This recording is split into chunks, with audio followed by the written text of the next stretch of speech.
Hi there, folks. So, I really want to discuss an issue that I feel is really important. And I think it is the issue, if there is one, that I'm really surprised that we don't all spend more time in our lives contemplating, investigating, and meditating on, and discussing with others on. And that's really the issue of whether there is a judgment day or not, whether at the end of our lives we get judged for the way we've lived our lives, how we've treated others and the world, whether there is a consequence to our actions for our soul at the end of the day, the end of our life, and what that is, and how our actions can affect that, and what kind of judgment that could involve. And I really want to look at it from a different angle today. I really want to sort of look at why we tend to avoid discussions of that. And I think one of the most important reasons is that too often when people are talking about it, my experiences are that lots of people really aren't saying what they think. They're really just reading what other people think from books. And so what we end up with is parroting, just this kind of echo chamber where we're just getting the same thing that people are saying, just quoting things ad nauseum, just really repetition, just rhetoric. And when you sort of engage with them and sort of question them, why do you believe that? It comes down to because it's written in an ancient book, or because that's what I believe. It's very rare, but occasionally you do, that you get someone giving good, reasonable justification that actually provokes you to really think and to properly contemplate it. It is a critical thing for us all to think about, just because if there is some sort of thing like judgment, then it's really important that we decide how we live our lifestyles, what choices that we do decide to make, especially if there is such a consequence. If you knew in society you're living in that if you break certain laws, there's a consequence, you might consider your conduct and how you treat others. You might not. You might think, well, some laws are worth breaking if it can be justified for good reason. But you might think, I'll abide by those that I think make sense to me. And I don't want to sort of face a consequence like being imprisoned or paying a fine or being humiliated before other people, whatever the kind of punishment might be according to different societies. Something like our soul, and whether or not there is any kind of consequence is a really important thing to think of. Too many of us assume, I think, that many people really just have that belief only because they're told to. They're within our community where that's a very popular belief, or they're brought up with it, or they are drawn towards a group magnetically that have got that belief too, because they want to sort of believe in it for some reason. But unless we sort of stop, take a step back and look at and analyze what are the reasons why people have different beliefs, and try to look at it not just from a rational and logical point of view, but also from an emotional and a moral point of view. I think it's worthwhile sometimes looking at whether people's views, even if they're hypotheticals, whether they are moral or not. And that to me is a critical thing. Is a judgment that's passed on me, is that a moral thing or not? For example, if somebody believes in an eternal punishment, eternal damnation, there are those that believe in that kind of ideology, aren't there? I would say that's immoral. How can you have an infinite punishment for a finite set of behaviours? That would be a disproportionate sentence, wouldn't it? Something that would be moral in a sentence, whether that's from a godly point of view or whether that's in human jurisdiction in terms of law and order and justice, a sentence should be in proportion to whatever the offence is. It stands to reason, doesn't it? You break a vase on purpose that cost £100, you should be expected to pay back £100 if you're able to. Rather than pay back a small percentage, £1, or pay back £1,000, or pay back £100, but to a different person who wasn't the owner of the broken vase. So, compensatory justice, therefore, should be in proportion and measured. And thus in that example, you can see that there are moral versus immoral sentencing approaches to various offences. So we could look at hypotheticals as well, not asking just, is it true or not, but if it were true, would it be moral? Is it something that we would want to not necessarily even believe in, but we would want to live our lives by? Does it have a firm and good sounding moral, reasoning? So I think, it's sort of looking at people's points of view, but trying to do it objectively as well. Trying not to be driven by emotions, because it is a very emotional subject, of course. I've had many times people say to me, "You're going to hell," countless times. It's really hurtful, but at the same time, I don't take it to heart, because I just think that person has got a judgmental attitude, that they are themselves imposing some judgment on me without really knowing me, my lifestyle, because during the course of a conversation, I've said things that provoke to upset them, may well be, and they rationalise that my ideology is not one and the same as theirs, and so under their understanding, they've sentenced me to hell. Thank goodness they're not God. That's always my thought at the end of it, I suppose.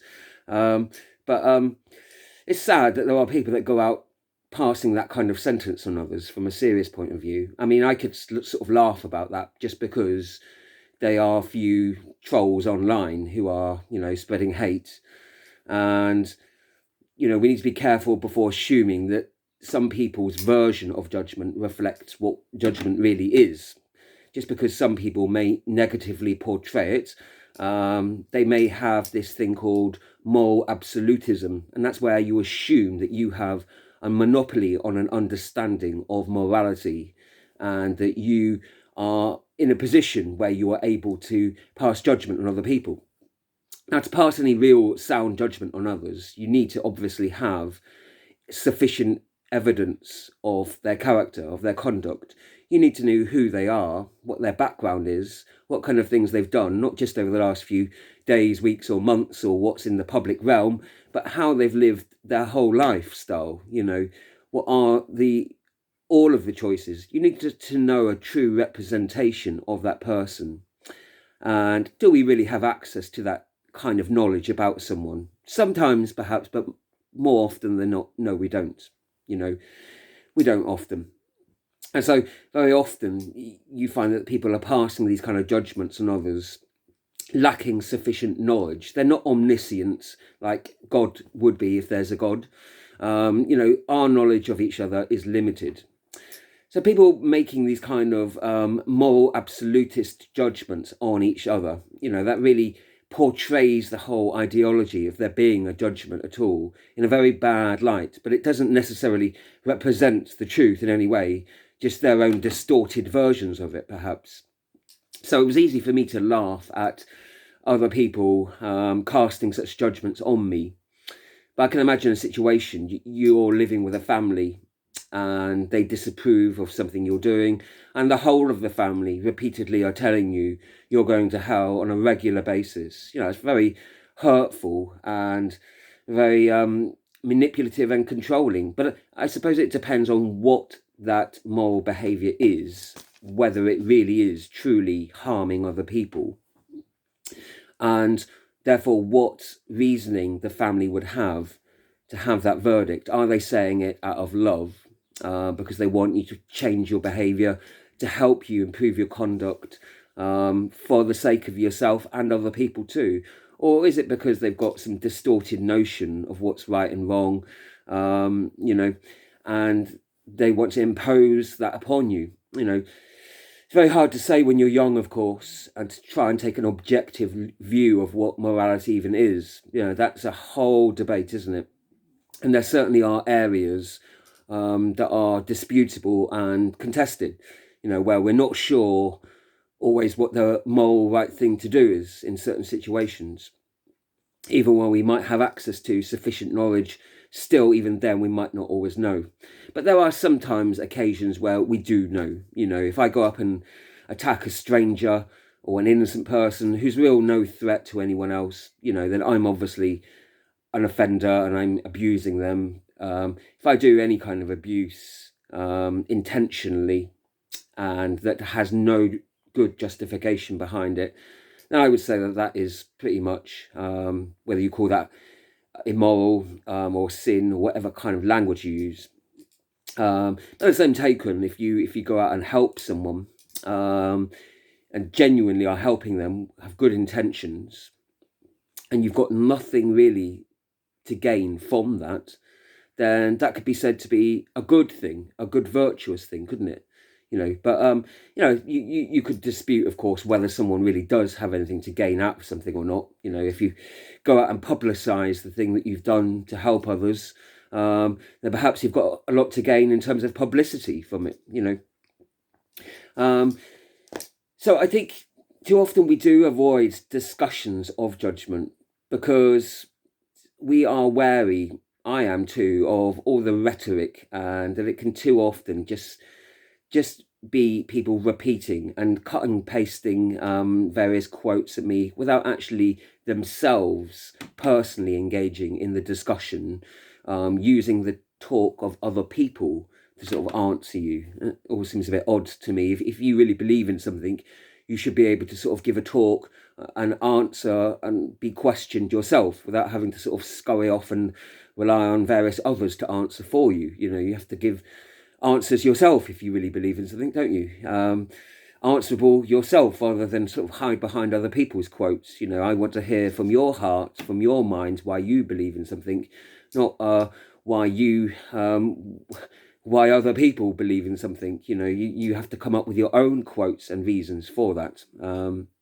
Granted, of course, sometimes other people will use quotes that you believe in too, and that you can sort of borrow and share other people's, but you can't just sort of hide behind them only, can you? You have to sort of be able to give reasoned responses during the course of a dialogue. And so I think there are a number of other reasons too.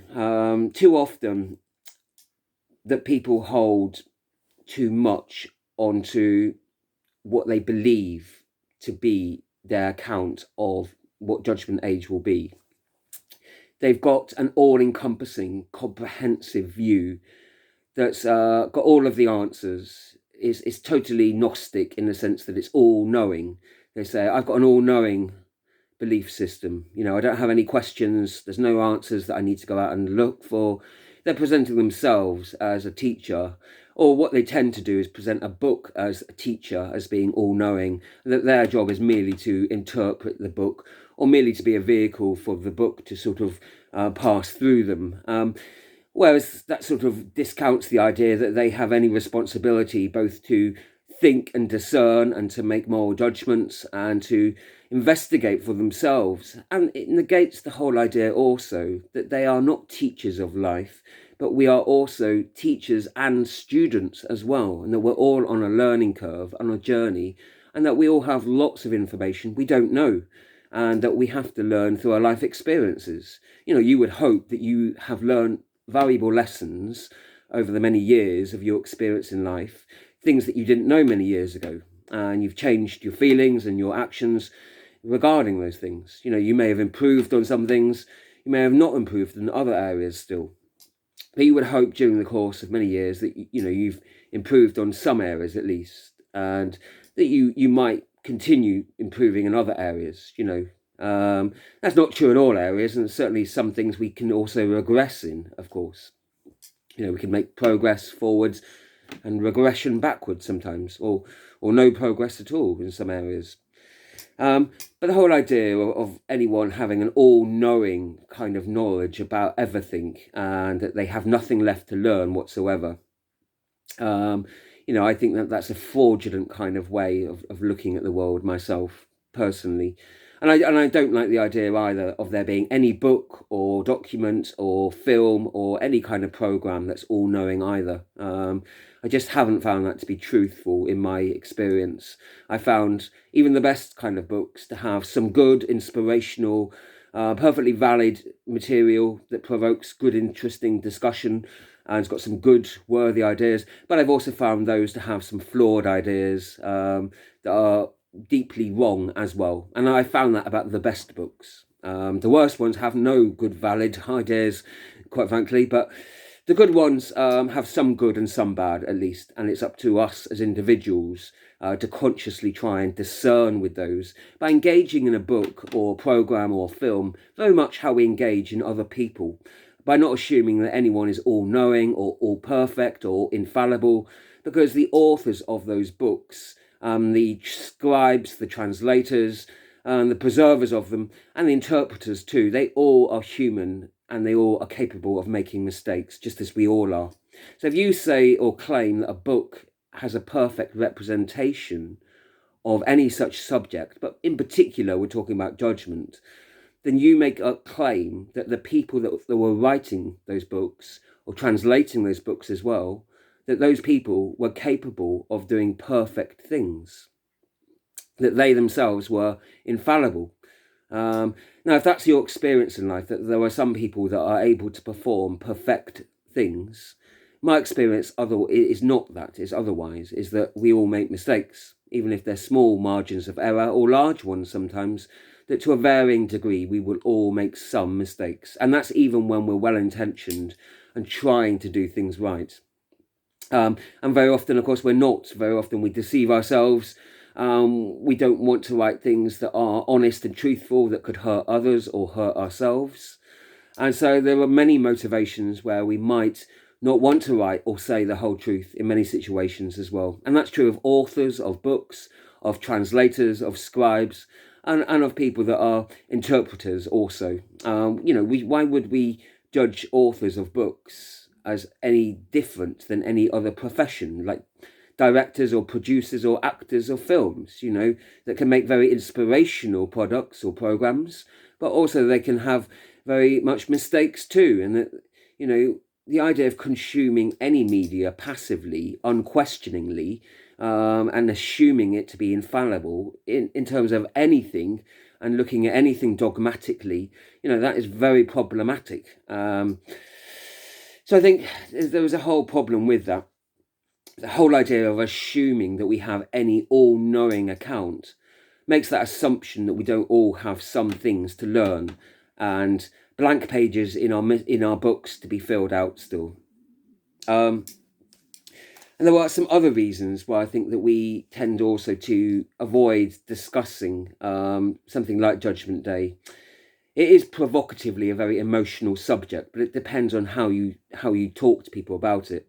All the more reason to try and be sensitive when you're talking to other people too. Too often I've heard people in anger shouting out, you're going to hell, or posting comments to that effect online, when they are, referring to perhaps something that's really an extreme offence, something that is emotionally traumatic perhaps, something that can cause a lot of anger or sadness perhaps. And there are indeed many offences like that. I certainly wouldn't deny that. And I think we have to be careful, though, how we phrase things, because it's quite right to give people a warning if we feel that they are engaging in a behaviour that is actually harming others and they're intentionally harming others. Then it's quite right that we would say, if you continue doing that, not only are you harming others in the short term, but in the long term, it's your soul that could ultimately pay a price for that, will be held accountable to that. That's what I firmly believe in, and that I would say, you are hurting your soul because you are not fulfilling the true potential that your soul can be, of living up to the great potential of being the best value, of serving humanity to the best of your ability.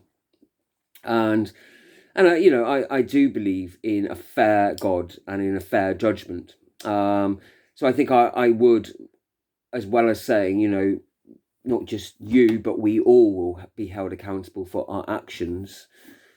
But I also would stress that, we have the choice to change, and that actually God is merciful too. And that God has compassion and gives people that chance to change if they are willing to make those changes, and I think that's an important point to make too. And when we sort of pass a judgment, we too often assume that somebody, we know what their position is. They may have done something awfully offensive, but they may not have intended to do it at all. We don't know what their background is. They may have been a victim of some kind of abuse, may have been in a psychotic state where they're not able to know and to reason what is right and wrong in that position. Or it may be that after the offence that they are able to sort of redeem themselves through a long, difficult process, where they show genuine remorse, where they make sufficient actions to really transform their lifestyle, and that they are able to sort of, make a deal with God and to sort of repent, as it were. So very much if we make damning statements like that, we deny that person that potential to transform and change, to redeem themselves.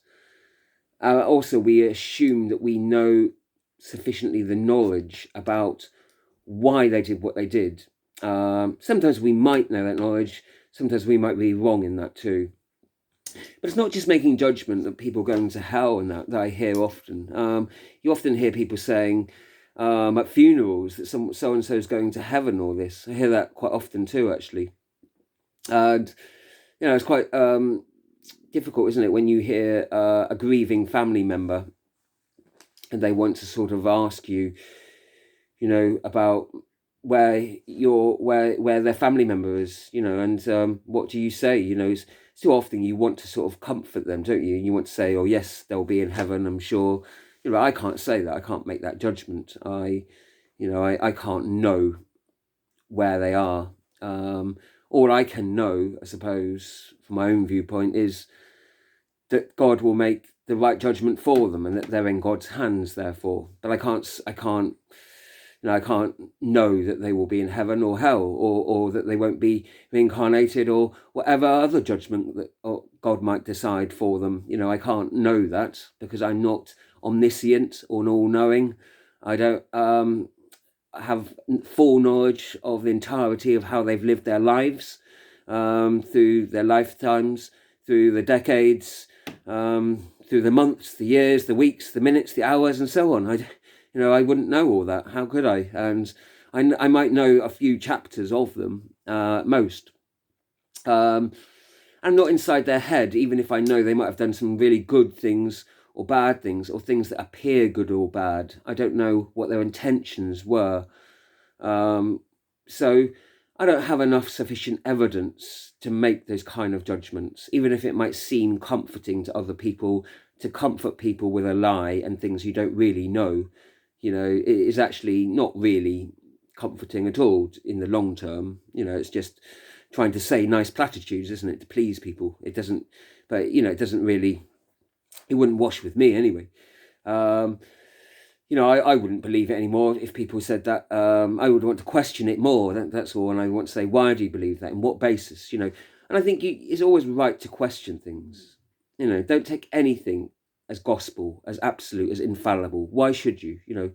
Question everything and everyone, every book, every film, every person, from every background. But question them fairly and consistently.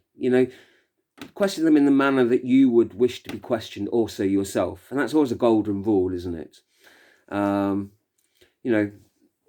I think there are other reasons why we might want to avoid discussions of judgment, something that is critical to think about. We might be afraid of being, embarrassed if other people think, we believe in this thing. They may think that we're delusional or crazy, or ridiculous, or, we might open ourselves up, depending on who we're with, just kind of ridicule amongst some people. They might think, oh, you believe in fairy stories or ridiculous things, But depending on who the audience are, it might give us the odd opportunity to explain, well, this is the reason why I have my own beliefs, through my personal experience. And, that might provide an opportunity to give some personal anecdotes to sort of justify your reasoning of why you believe those things, depending on, how willing people are to engage and discuss that. Obviously, in some situations, some may not be. Other people might be more open to that. And of course, there's always that fear of telling someone that you believe, if they're doing a certain action, that they might face a judgment. There is a fear of that, especially when people are doing a more serious kind of offence. You might provoke them to some sort of anger or upset. We need to consider how we feel when we're being judged ourselves, when other people are casting a judgment on us. And I do feel quite angry and upset, but I've got to question myself, why is that? If it is a fair kind of judgment, all right, then I need to consider, is that because I don't want to accept the actual conduct of what I'm doing? I'm living in denial and I don't really want to face who I am, what I've done, and what effect it really has on other people, right? Or perhaps it could be an illegitimate judgment, and I feel like it misrepresents me. It's unfair, it's skewed, it's biased. The thing they're accusing me of is not really immoral anyway. Huh? It could well be that. So I need to engage with it, and I need to sort of look at and discuss, what is this judgment that they're saying against me? Is it legitimate or not? Is it moral or not? Is it justified? So it's important that we do consider what others are saying. And, but when we are on the receiving end of it, that gives us a sort of feeling, an experience of what it's like. And when someone is doing it in anger at us and unsensitively, and when they're sort of misrepresenting us, that it's a horrible feeling, but also when someone has actually said something that's fair points, I could think of myself, if I lose my temper, I say horrible and hurtful things to strangers, they don't deserve it at all. It's horrible, and it's wrong for me and for them as well. It's a mutually destructive thing, but in the end, it's me only that will be held accountable to it. But if somebody says that in a concerned way, where they sit down, and say, "Oh, Nick, I'm really concerned for you, and your temper's getting out of control, and I'm concerned, for you if that escalates, where that will get to, and I just want you to be able to get that under control, for your own safety and sanity." And if somebody says that out of concern, through compassion, rather than screaming it abusively, in the public place, you're abusive and horrible, and you're always a mean, horrible person, you're going to hell for it. If I get it shouted at me like that, it's a different approach, isn't it, than if somebody sat down and saying it sensitively out of concern for my well-being as well as my victims and those that I'm hurting too. It's a very different and more sensitive approach, and I'm going to react to that differently than if somebody is screaming at me or saying it in a way that's so condemning, and they're not saying, what, there's good chance for you, if you stop what you're doing, you've got a lot of great things about you as well. I recognize those things, but there are some areas as well, where you're harming other people, that's going to harm you ultimately, but you have an opportunity still to change that. And isn't that a wonderful thing? And that your soul can be saved. You don't have to face those awful consequences and judgment that you're bringing on yourself. That can be changed. It's not set in stone. It's something that can be altered. You've got the ability, you've got the strength to do that. It's just finding the compassion and the courage to do it. If somebody was to say it like that to me, it depends. If it was something I didn't feel was moral, I still might feel that was quite condescending, actually, and that I didn't, I might not accept it if it was something I didn't think was immoral at all. Or if I didn't feel that there was any sort of judgment and that sort of thing didn't exist, and I hadn't done any sort of attempt to study that over years, then I might just think that they'd made that up and they were just trying to emotionally manipulate me, perhaps using some sort of rhetoric or something. So, but it depends upon the method that people talk to me, and how I talk to others too. how we talk to others, the reasons that we do it, and also the methods, the tone of voice, the type of words that we use, what our beliefs are and why we have them, how we're able to sort of explain what those justifications are. Those are all important, in how we're engaging with others. Because if you say it in the wrong way and you give the message, actually it's going to fall on deaf ears, and and it would be, because who wants to listen to something that's just sort of preaching rhetoric at someone, that's assuming to give you all the answers, rather than saying to you, go out and research, meditate, research, talk with others, take your time to look at and investigate it for as long as you can, and don't rush to any quick decisions. Why should you? It's important to look at why we have different decisions about how we treat others morally, because the consequences are there potentially for other people and yourself. Now, if there aren't any consequences, you haven't necessarily wasted your time, because it's still important, from a humanitarian point of view, how we engage with each other, how we face different moral dilemmas, what decisions we make under different conditions. There's still an important way of philosophically discussing and investigating, how we interact with each other. But from a more profound theological point of view, it could have more severe implications from how we choose to live our lifestyle. And it's worthwhile, therefore, taking some time at least to investigate. And the hours and weeks and months that we can spend in, watching comedy or, entertainment programs and playing games and things that are necessary to keep up our morale and important. But how more important is it to look at, things that could actually have a consequence to how and what happens to our soul in the end, So it's worthwhile sort of at least investigating, isn't it, really? Weighing up what different people say, considering their viewpoints. And I would say it's a worthwhile endeavour to sort of investigate.